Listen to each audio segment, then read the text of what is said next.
How's it going, folks? Bringing y'all another banging video of the United States Fools of America. First, hats off to Miss Kaleigh.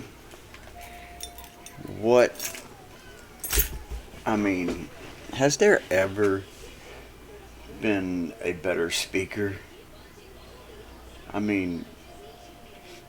A, she's pretty. B, these guys can't get nothing over on her that try to present this false narrative, and so I everybody enjoys watching her take questions from the press and then putting them right in their place. So hats off to Kaleigh. We love you, Kaleigh.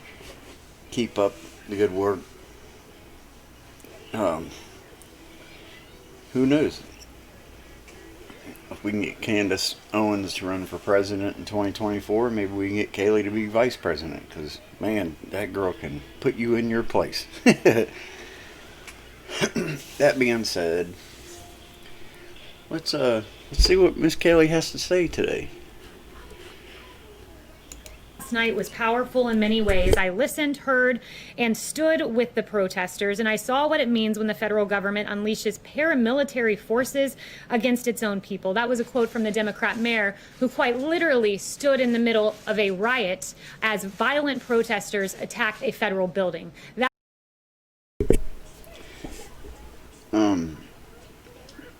This mayor stood. What he actually went there to do was to say to the protesters, just so everybody's on the same page, hey protesters, I know you guys don't want these federal officers here, and I just want you to know I'm on your side.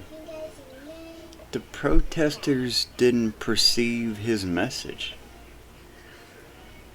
In fact, they booed him as he watched them attack our federal courthouse. I don't know when that became legal. Guys, we're headed right to a civil war.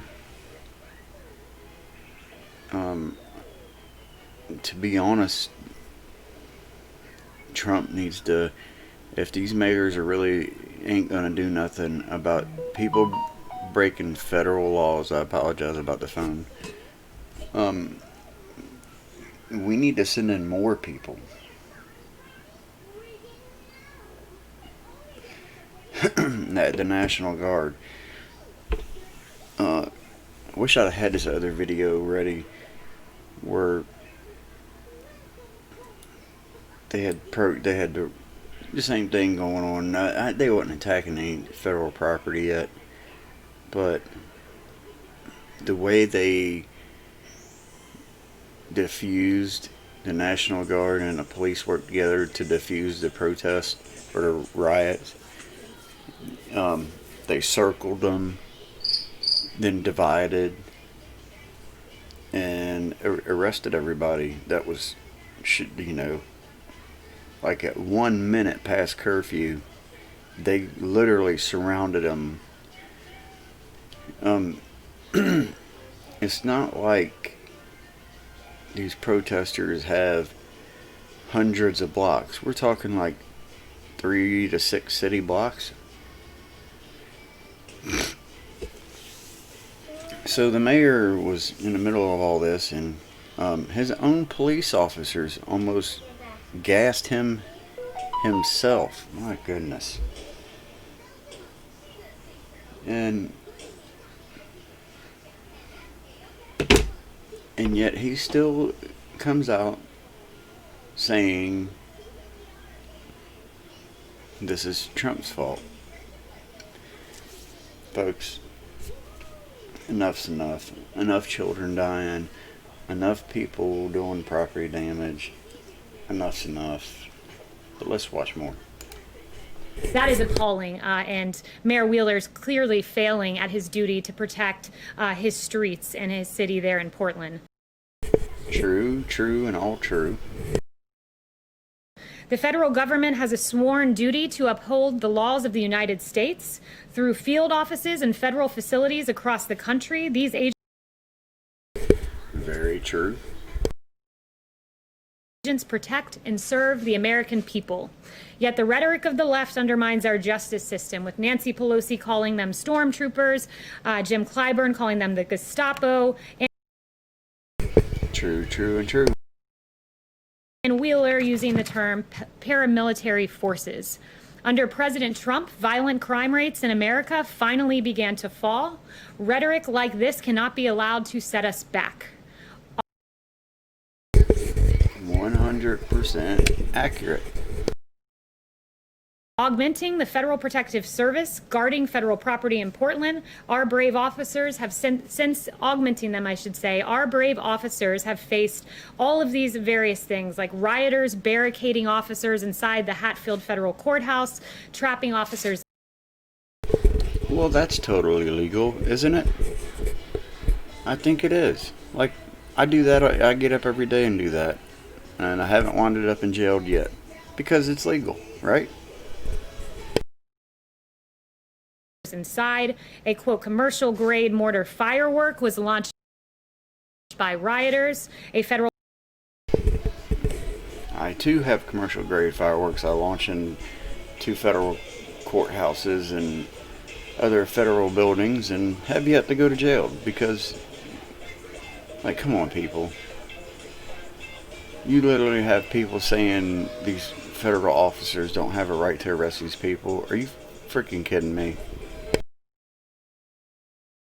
Federal agent's hand was impaled by planted nails. Another federal agent was shot with a pellet gun, leaving a wound deep to the bone. And tragically, 3 federal officers were likely left permanently blinded by the rioters using lasers pointed directly. Well, that's definitely, yes, that's also illegal, I believe. I'm pretty sure assaulting any regular police officer or federal police officer is illegal. I'm almost positive, without even checking the law, that you should go to prison for that for quite some time. But these mayors are pretending like that's okay. Very odd. Let's go on. Directly at their eyes.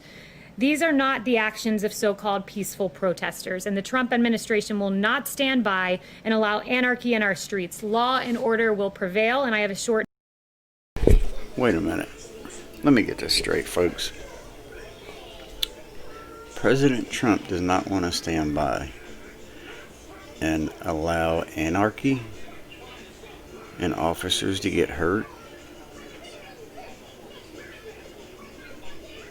I mean, what an asshole, right? You mean Trump wants peace and wants local residents to be protected and feel safe and their property not to be destroyed and officers not to get hurt? Well, that's just freaking crazy. I mean, come on, folks. Why would you? I mean, like we've ever lived in peace and ever in our life. That just never happens. I mean, what is wrong with this guy, right? You agree with me, right? Like, you probably have somebody breaking out your window right now, about to take everything you got while you're sitting here listening to this video. And I'm sure you won't call the police. I'm sure you won't move from your computer. Because it's normal. In fact, he's probably going to kick your ass. And you shouldn't do nothing about it. Yeah, right. Video for you because I want it to be real what is happening right now in Portland. So if we could play that video, that'd be great.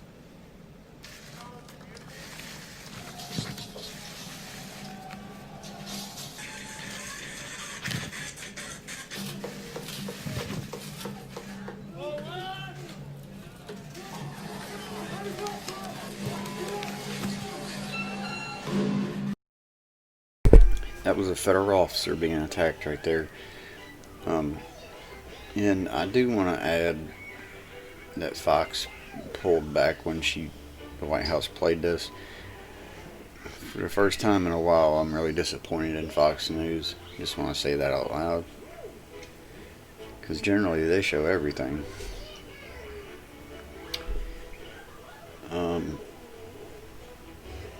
Also, I'd like to add that protesters tried to come to Bethel, Ohio.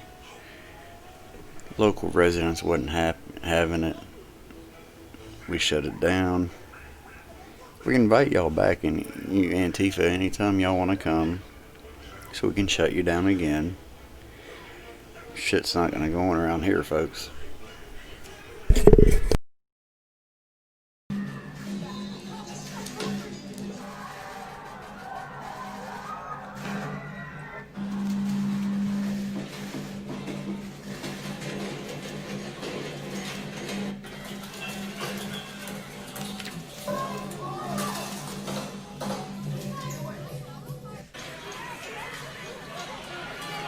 I hope someone kills your whole family. That wasn't me, homie. I hope they kill you too. I hope someone burns down your whole precinct with all y'all inside. Can't wait to see it.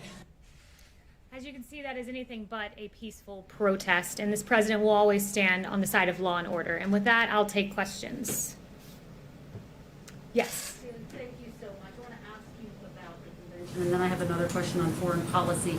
First of all, has President Trump determined where he's going to or how he's going to deliver his speech? He said he was working on that yesterday. So he hasn't decided that just yet, but we have a number of really creative, exciting options that he's looking at. It's a question more for the RNC, but he's very excited about the prospect of what will come with the convention. And I want to ask you about something that he tweeted back in April. He said Joe Biden wanted the date for the Democratic National Convention moved to a later time period. Now he wants a virtual convention, one where he doesn't have to show up. Gee, I wonder why.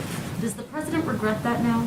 Well, as you know, I can't respond to Joe Biden. You'd have to ask the campaign about that. But the circumstances changed in Florida where we intended to have the convention. As the circumstances on the ground changed, the president changed his viewpoint on having the convention. Joe, when are you ever going to show up anywhere and take questions? Like, I can't even believe you commented on that. Puss boy. In Jacksonville at that particular location. I wanted to ask you about the president's phone call with Vladimir Putin. Did the president raise the issue of Russian bounties on the lives of American troops during that phone call? So as you know, that intelligence is unverified still to this day. There are dissenting opinions within the intel community. I won't get into the president's private discussions with a foreign leader. I was not on that call, but that intelligence is still unverified. But rest assured, our president will always stand with our military and protect them against any and every foreign adversary. Determination, Kaleigh, about what happened? He's been briefed now, right? Yes, thank you, Kaleigh, Kaleigh. thank you. Yes, Nancy Pelosi and Mitch McConnell announced that John Lewis I'll come back to you next. will be lying in state at the Capitol Monday and Tuesday. Does the president plan to go to the Capitol to visit John Lewis on one of those days? I have no announcements about the president's upcoming plans, but John Lewis was a civil rights icon. We lowered the flag at the White House here to signify that. So I have no future announcements of the president's plans other than to make that one note. Yes. Thank you, Kaleigh. So the Senate has approved overwhelmingly a bill that would require the renaming of bases that are named after Confederate leaders. How is it that Senator Inhofe assured the president he was going to be able to remove that from legislation that has passed both chambers of Congress?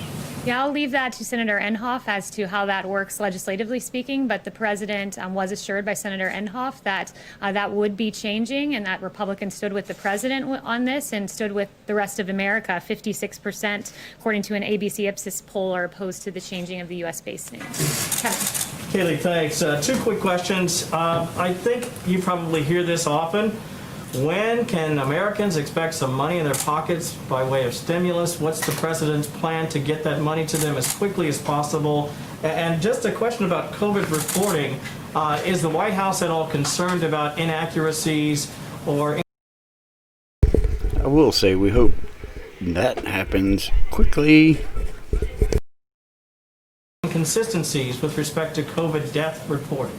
So first, let me note when we look at numbers, we want the most accurate reporting. And I went through last week the CDC numbers. We want to make sure hospitals are truly reporting all the information they're getting. One of the systems of data gathering, only 81% of hospitals were reporting into. Another HHS system was getting a more full picture of what we're seeing in hospitals. So we want to ensure all of our information is accurate. And we trust the numbers that we're getting from HHS and CDC. And with regard to phase 4, those negotiations are ongoing. These are long and extended negotiations, but we feel that it's very important from the White House to address unemployment insurance in particular, and also money for schools and ensuring that the money for schools enables students to make school choices like actually going to a physically open school. So right now that's where the discussions lie at the moment. One more quick one very quickly. Drug pricing is so critical. I mean, guys, let me just say, let me just say this. The COVID-19 is the first time we've ever had to go through this. The president is doing the best he can. Sometimes there's no right decision, but yet we still expect him to make one. We don't know if there's no 100% facts here. What we do know is kids not being in school is some of them, it's really hurting them. Because unfortunately we have unsavory parents, and the only way abuse gets reported is when they go to school. So